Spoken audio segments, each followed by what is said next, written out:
మిమ్మల్ని అసలు oops concept అనేది లేకుండా కూడా మనం ఒక ప్రోగ్రామ్ అనేది రాయొచ్చు. అలాంటప్పుడు అసలు ఊప్స్ కాన్సెప్ట్ అనేది జావాలో ఎందుకు అని అడిగితే మీ దగ్గర ఆన్సర్ ఉందా? ఓకే. ఇవాళ ఒక 2 మినిట్స్‌లో మనం why we need OOPs concepts in Java and what is OOPs concept చూద్దాం. సో ఊప్స్ ఫుల్ ఫామ్ ఏంటి? Object oriented programming system. అది ఊప్స్ ఫుల్ ఫామ్. అసలు ఊప్స్ అనేది ఎందుకు అని ఒక రియల్ లైఫ్ ఎగ్జాంపుల్‌తో చూద్దాం మనం ఇవాళ. ఫస్ట్ ఆఫ్ ఆల్ మనం ఫర్ ఎగ్జాంపుల్ ఒక మెస్సీ రూమ్‌లో మనం ఉండగలమా? అంటే మొత్తం థింగ్స్ అంతా ఎలా పడితే అలా ఉన్నాయనుకో. అలాంటి మెస్సీ రూమ్‌లో మనం ఉండగలమా అంటే యెస్ ఉండొచ్చు.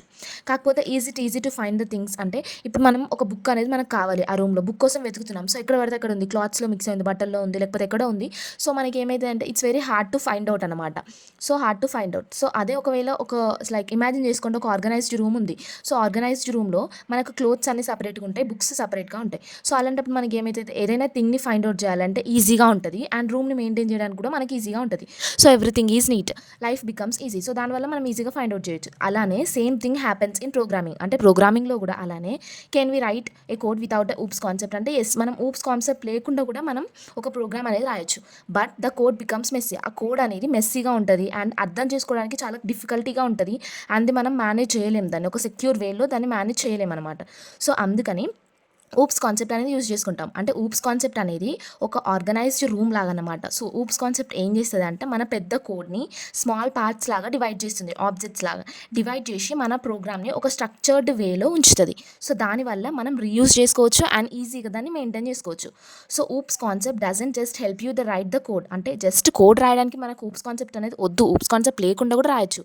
కానీ అదే కోడ్ని నువ్వు ఒక స్మార్ట్ వేలో, ఒక క్లీన్ వేలో, ఒక స్ట్రక్చర్డ్ వేలో రాయాలి అని అనుకుంటే మాత్రం నీకు ఊప్స్ కాన్సెప్ట్ అనేది కావాలి. So the perfect definition OOPS concept is why we need OOPS అంటే OOPS is a structured way of writing a code. ఒక కోడ్ని స్ట్రక్చర్డ్ వేలో రాయడానికి మనం కొన్ని ప్రిన్సిపల్స్ అనేవి ఫాలో అవ్వాలన్నమాట ఊప్స్లో.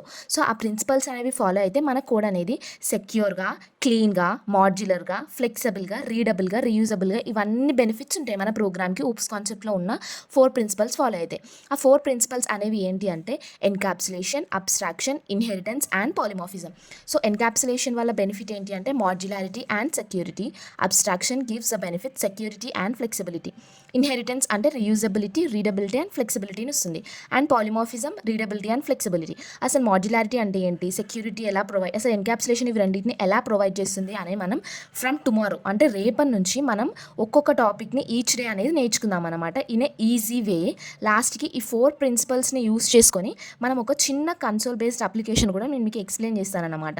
So be ready to learn OOPS concept with Learn with Laya. Thank you.